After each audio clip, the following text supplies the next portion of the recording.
Hello বন্ধুরা, কেমন আছেন? আশা করি ভালোই আছেন আপনারা। তাই আমি কাজ শেষ করে কোম্পানির দিকে যাচ্ছিলাম। তো রাস্তার মধ্যে কিবা একটা ভিড় দেখলাম, এটার জন্য ভাবলাম যে আপনারাও দেখাই, আমিও দেখি। তো দেখতে তখন কী হয় আমিও বলতে পারি না, যাইতে যাইতে বলতে পারবো কী হয়েছে না হয়েছে। তো এই যে একটা দৃশ্য দেওয়া যাইতেছে আমাদের সামনে, সবাই দেখেন ভালো করে। সুন্দর দৃশ্য, এই দেখেন কি সুন্দর বানিয়েছে। হ্যাঁ, এই যে আর একটা, তারপরে পিছনে লাইটিং চলছে।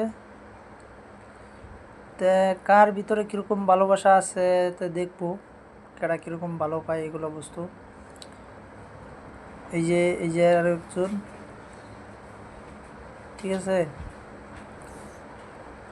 তো এটা হলো কেরালাতে ওয়াইটলা, এর্নাকুলম থেকে অল্প আগে ওয়াইটলা। এর্নাকুলমই পড়ছে যেহেতু। তো এই যে আমাদের লগে লগে চলছে।